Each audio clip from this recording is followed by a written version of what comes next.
नमस्कार, स्वागत है आपका जनगणमन 24/7 पर, जो कि मेरा यूट्यूब चैनल है। आप उसे लाइक करें, सब्सक्राइब करें। आज न्यायपालिका के लिए एक बहुत बड़ा टर्निंग पॉइंट का दिन है, क्योंकि चीफ जस्टिस सूर्यकांत आज 53वें चीफ जस्टिस बने हैं और आज उन्होंने शपथ लिया। लेकिन शपथ के एक दिन पहले से मीडिया ये चला रहा था कि आज उनके शपथ ग्रहण में 6 जगह के चीफ जस्टिस ऑफ इंडिया आए थे, जिसमें कि कौन-कौन से देश हैं उसके बारे में तो मैं आपको बताती हूँ। लेकिन उसके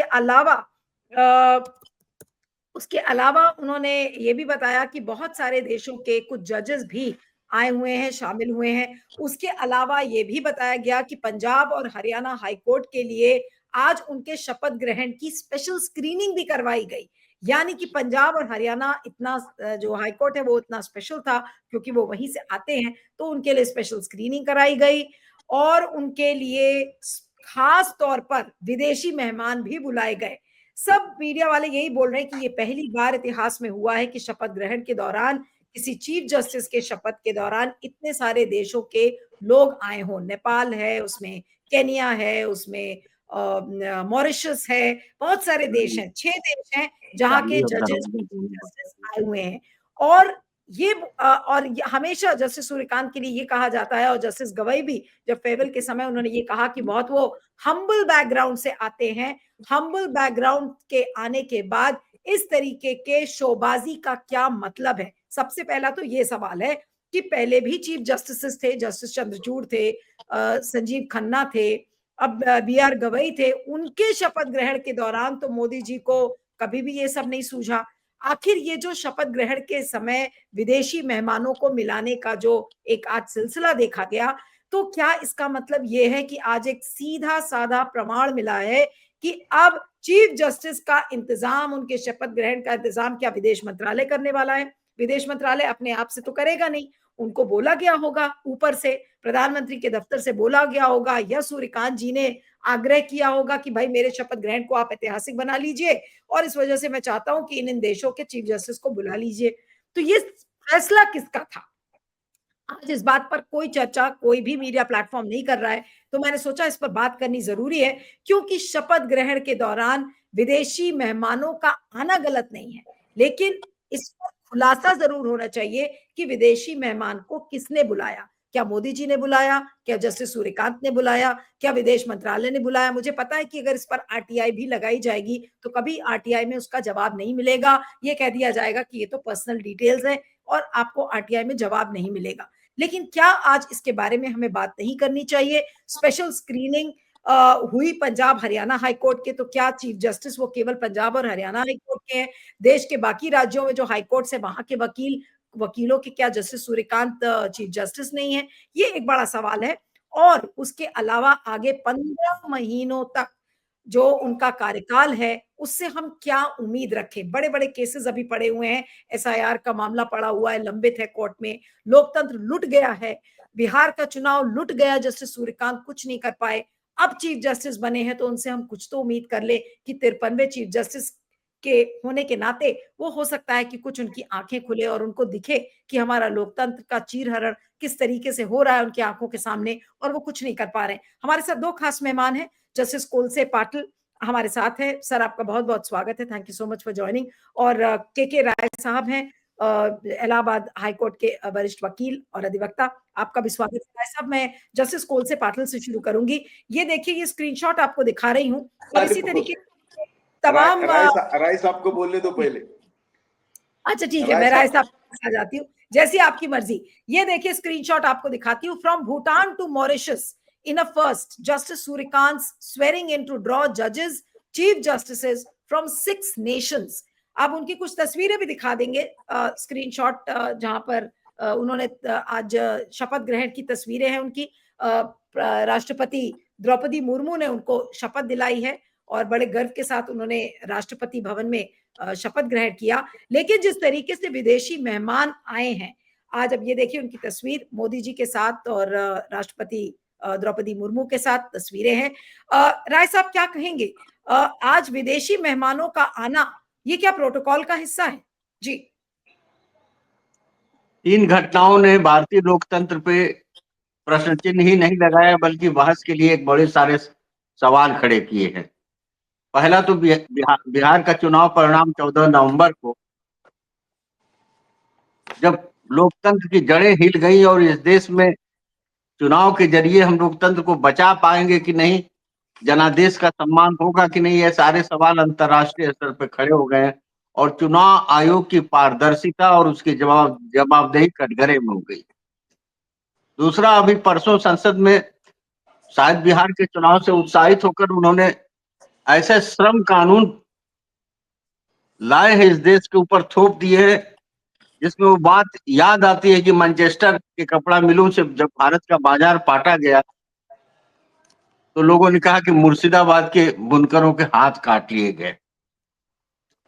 और तीसरा, आज महामहिम माननीय सूर्यकांत जी मुख्य न्यायाधीश के पद पर आरूढ़ हुए और जिस भव्यता और दिव्यता के साथ उनके शपथ ग्रहण को आयोजित किया गया, उसको एक ग्लोबल और या इंटरनेशनल इवेंट बनाने की कोशिश की गई, उससे ये लग रहा है कि जुडिशरी जो एक संत और साधु का जीवन जीने वाले जजों की परंपरा से आई, जुडिशरी जिसमें सादगी सबसे बड़ा मूल्य था, ईमानदारी सबसे बड़ा मूल्य था, उसमें आप एक तरह का खास तरह का चकाचौंध दिखाई पड़ रहा है, खास तरह का सेंसेशन दिखाई पड़ रहा है कि न भूतो न भविष्यता। ऐसा आपने कभी नहीं देखा होगा।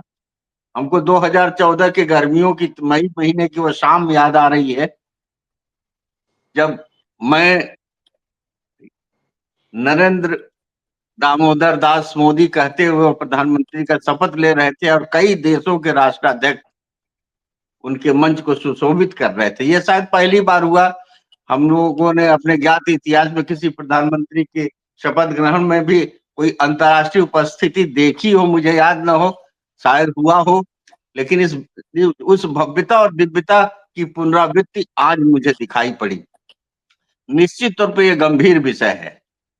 हम जब हमारे honourable chief justice of India कहते हैं कि हमारी प्राथमिकता है कि मुकदमे के बोझ को कम करना, न्यायालयों से की चीजों को शीघ्र निस्तारण करने की प्रक्रिया को पैदा करना है, तो जुडिशरी को आत्ममंथन की जरूरत है। और कहीं यह इस तरह से, जैसे justice Suryakant ji chief justice of India हुए हैं, उनसे जितनी उम्मीदें थी वो उम्मीदें धीरे धीरे इस तरह के आयोजनों की भव्यता और दिव्यता के कारण धूमिल होती जा रही। जब किसी होड़ में जुडिशरी पड़ जाएगी अन्य संस्थाओं से, अगर जुडिशरी कहेगी कि हमारा विधायिका से भी ज्यादा हमारे पास चमक दमक है, आकर्षक है, या हम उस एग्जीक्यूटिव से ज्यादा हमारे पास वो है, ग्लैमर है, तो फिर वो judiciary pro people judiciary Bharat के संविधान की व्याख्या करने वाली और भारत के संविधान के पन्नों पर बैठे हुए उस गरीब जनता के आंसू को पोंछने वाली जुडिशरी नहीं रहेगी। और ऐसे समय में जबकि जस्टिस सूर्यकांत को लेकर बहुत सारे सवाल, जब वो हरियाणा से पंजाब से हिमाचल जा रहे थे चीफ जस्टिस होकर, तब सुप्रीम कोर्ट के ही एक जज जस्टिस ए.के. गोयल ने सीजीआई को पत्र लिखा था कि इनका एलिवेशन न किया जाए क्योंकि इनके ऊपर गंभीर भ्रष्टाचार के आरोप हैं। और इनकी शिकायतें हैं जस्टिस सी.एच. कपाड़िया के पास लिखित शिकायतें जिसकी अभी तक जांच नहीं हुई, और ये संदिग्ध निष्ठा वाले व्यक्ति हैं, लेकिन सारे बाधाओं को लांघते हुए मेरे ख्याल से ये जस्टिस गोगोई के कॉलेजियम के जरिए हिमाचल भी गए और हिमाचल से फिर सुप्रीम कोर्ट भी आ गए। सुप्रीम कोर्ट में हमने देखा कि रोहिंग्या वाले जजमेंट में किस तरह से एक बहुत तकलीफ दे जजमेंट दिया, जिसमें रोहिंग्या के बच्चों को भी राइट टू एजुकेशन देने से मना किया और कहा ये जाकर प्रिंसिपल के अर्जी दें। और जो UNHRC है, जो यूनाइटेड नेशंस का जो है रेफ्यूजी को लेकर, एसाइलम को लेकर नीति है, उसका भी सम्मान नहीं किया उस जजमेंट में।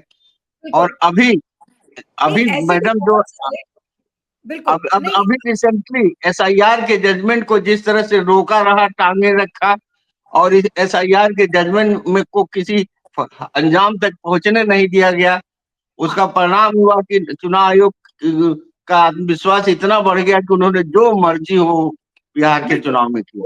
मनमानी तो बहुत ज्यादा हुई और चुनाव आयोग के प्रति ऑलमोस्ट जस्टिस सूर्यकांत ने अपनी आंखें बंद कर ली। लेकिन मैं वापस उसी टॉपिक पर आऊंगी कि इस तरीके की शोबाजी, इस तरीके का pomp and show chief justice of India के स्वेरिंग इन पर क्यों दिखा, इसके लिए क्या सवाल नहीं खड़े होने चाहिए कि आखिर ये इनवाइट किस लिए भेजा गया? क्योंकि आज ये इंप्रेशन जस्टिस कोलसे पाटिल, मैं आपके पास आ रही हूं, ये जा रहा है कि क्या ये मोदी जी के चहेते जज थे, क्या ये मोदी जी के लाडले जज हैं, इसी वजह से इनके लिए इतना ज्यादा बड़ा इंतजाम किया गया जो आज तक किसी चीफ जस्टिस के लिए नहीं किया गया। जस्टिस पाटिल, आप इसे कैसे देखते हैं? ये विदेश में लाडले है, इसमें तो कोई डाउट नहीं है। हाँ, वो सरकार के लाडले है, इसमें तो कोई डाउट नहीं, क्योंकि जो गोयल का जिक्र किया, उन्होंने रिकमेंड किया था कि he should not be elevated, और चीफ जस्टिस तब के मिश्रा थे, उन्होंने भी नहीं किया, माना नहीं। लेकिन गोगोई आए, मीटू लगा, सरकार को जो चाहे कर लिया। गोगोई के जमाने में ये हुए थे। एक दूसरी बात ऐसी है कि मोदी के शपथ ग्रहण में जो आए थे देश, वो सिंदूर के समय हमारे साथ कोई रहा नहीं, कहाँ गए वो सब? तो ठीक है, पीएम के लिए वो शोभा देगा नहीं देगा वो बात अलग है, लेकिन चीफ जस्टिस के लिए अभी जो राय साहब ने कहा, हम तो इनको ईश्वर मानते हैं, जजेस को हमारे माँ बाप मानते हैं। यदि ये ईश्वर बनने को तैयार नहीं, माँ बाप बनने को तैयार नहीं, तो हम कहाँ जाएंगे? मैं तो राय साहब एक्टिविस्ट हूं, मेरे खिलाफ कई मुकदमे पेंडिंग है, इसलिए मैं किसी को मिलता नहीं जजेस को। लेकिन ऐसा होते हुए भी अभी देखो ना, मैंने एक लफ्ज भी हमारे जो पहले थे, जो मैं स्टूडेंट से जमाने से जानता था, उनको गवई, उनके खिलाफ मैंने कुछ नहीं बोला। मैं बहुत आशा करता था कि एक तो कुछ काम 10 साल में जो सुप्रीम कोर्ट ने नहीं किया, एक तो ऐसा एक काम करेंगे चीफ जस्टिस गवई, लेकिन निराश हो गया हूं। अभी मैं इनके आपके माध्यम से इनको विनती करता हूं कि आपका सब काला इतिहास देश को मालूम है। मेरे कई दोस्त मुझे उनके साथ ज्वाइन करने की कोशिश कर रहे थे कि इनके खिलाफ अभियोग चलाना चाहिए, इनको किसी हालत में चीफ जस्टिस नहीं बनाना चाहिए। मैंने कहा कौन मानेगा? कोई मानने वाला नहीं है। देश में आज जो चलता है, जो चल रहा है, उसमें हमारे देश के लोगों को क्या, हमारी कहना कौन मानेगा? तो मैंने इसलिए आई विड्रू फ्रॉम दैट ग्रुप। मैंने कहा नहीं यार, मैं नहीं करूंगा सिग्नेचर। मैंने उनको बोला भी कि हम इनको माता पिता ईश्वर समझते हैं, लेकिन वो बनने को तैयार नहीं, तो भी हमें दूसरा चारा क्या है? तो ना आज हमारे साथ जुडिशरी है, ना इन्वेस्टिगेशन एजेंसी है, ना पार्लियामेंट है, ना ब्यूरोक्रेट्स है। कौन है हमारे साथ? हम तो रास्ते पर है। तो ऐसे में इतने बदनामी के बावजूद, इतने शो करने के बावजूद, तो ये तो सरकार के बिना हो नहीं सकता। कोई भी जजेस जब देश छोड़ते हैं तो उनको उनके सरकार की परमिशन तो लेनी पड़ती है। तो ये तो ऐसे ऑन देयर ओन तो आए नहीं, कभी आएंगे नहीं, आ नहीं सकते। ये सब जो आए, तो ये सभी सरकारों को हमारे सरकार का निमंत्रण होगा तभी वो आएंगे। चीफ जस्टिस निमंत्रण भी नहीं दे सकते, और दिए तो भी वो शिक्षा स्वीकार नहीं कर सकते, क्योंकि उनको सरकार की परमिशन चाहिए, पासपोर्ट चाहिए। तो ऐसे माहौल में ये सरकार के बहुत लाडले हैं, तो भी हम उनको विनती करते हैं कि जस्टिस करो, न्याय की बात करो, आपका इतिहास लिखा जाएगा। यदि आप इनका सुनेंगे तो आपका जो आपका करियर है, जो आपके 15 महीने हैं, वो सुखी जाएंगे। लेकिन आपके बारे में लोग क्या कहेंगे? लोगों को इतिहास क्या लिखेंगे? आप जजेस को क्या बोलूं मैं उनके साथ था, उनको शर्म कैसे नहीं आती है कि हम क्या कर रहे हैं? तो खोल दीजिए। उनको शर्म कैसे नहीं आती है कि हमें समाज क्या कहेगा, हमारा इतिहास क्या लिखा जाएगा?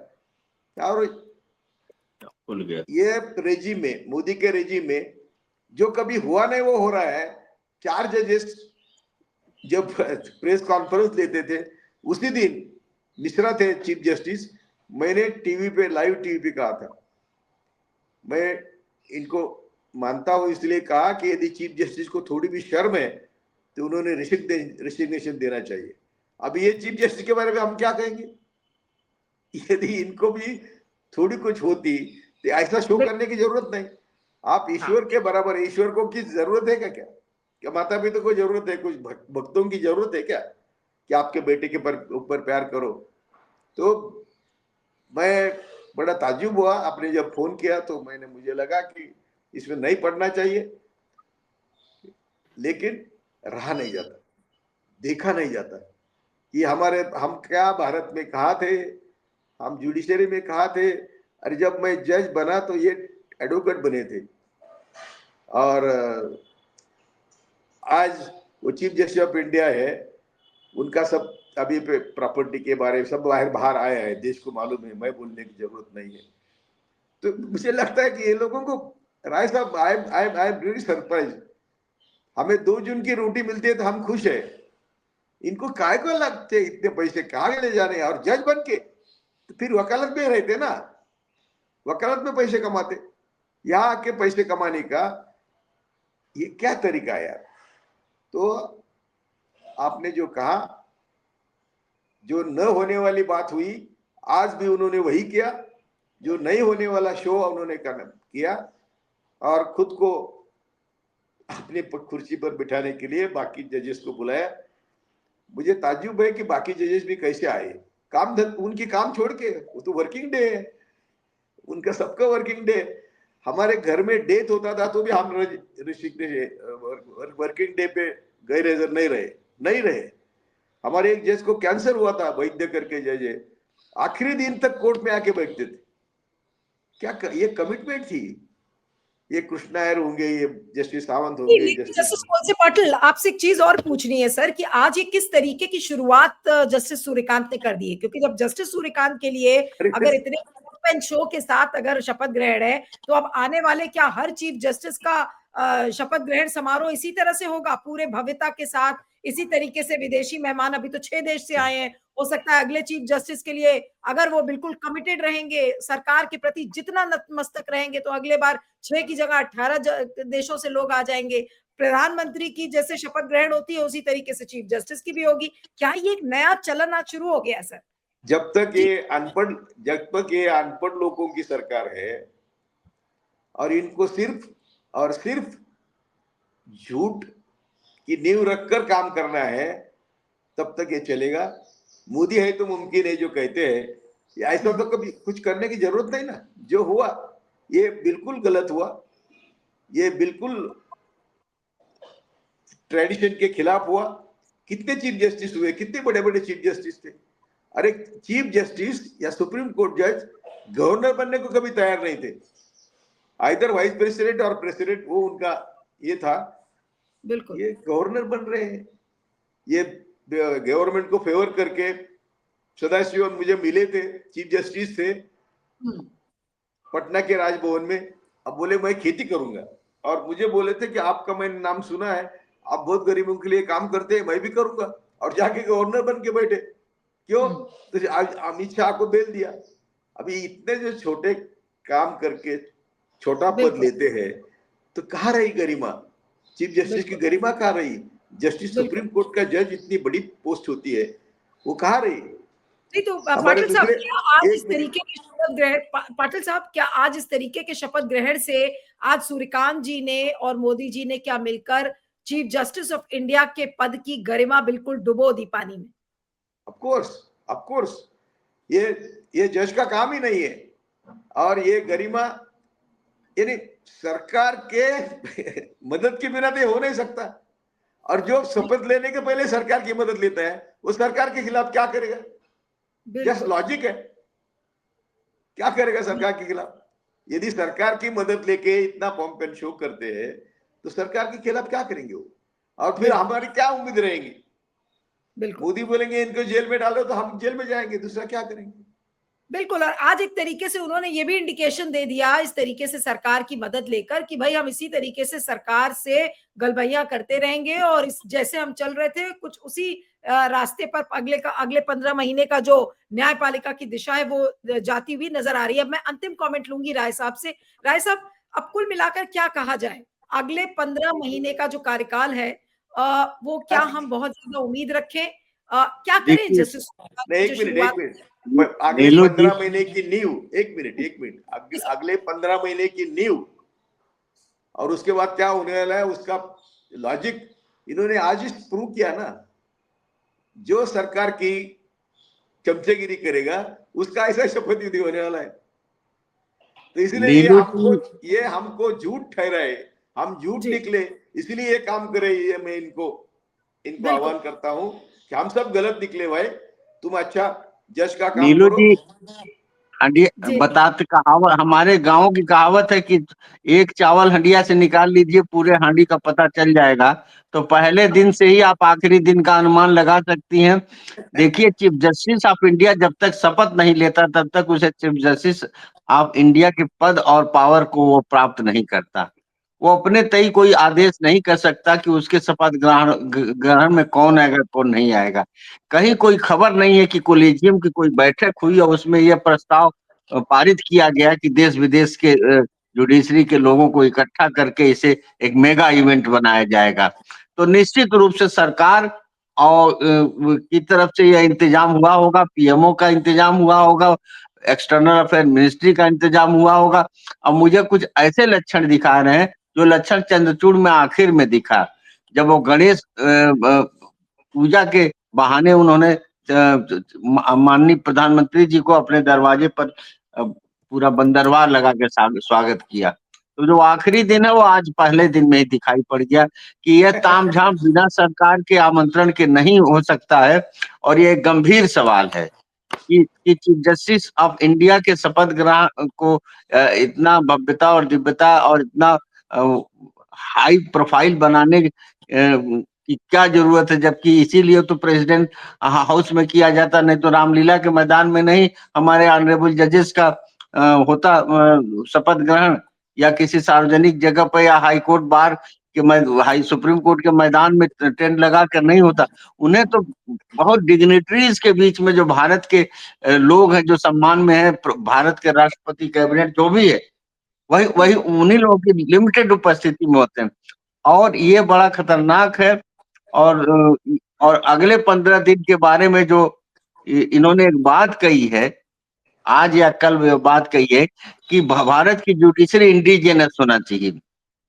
तो इंडिजेनस के पीछे जो संदर्भ है कि भारत में वो जो धर्म वाला जो थियोक्रेटिक स्टेट था, जिसमें जिसमें कानून भी धर्म शास्त्रों से निकाले जाते थे, जिसमें पंचतंत्र था, जिसमें पुराण था, जिसमें वेद था, जिसमें स्मृतियां थी मनुस्मृति से, उनका भाष्य, क्योंकि अभी सुप्रीम कोर्ट के एक जज ने रिटायरमेंट अभी नहीं हुआ था, तब तक उन्होंने अखिल भारतीय अधिवक्ता परिषद जो संघ का संगठन था उसके सम्मेलन में कहा था कि मनुस्मृति में ऐसा बहुत कुछ है जो जो भारत के संविधान से किसी भी तरह से कम नहीं है। और दिल्ली में ये स्पीच दिया था, और जज साहब का नाम आप चाहे तो गूगल से निकाल सकती हैं कि ये स्पीच दिया था।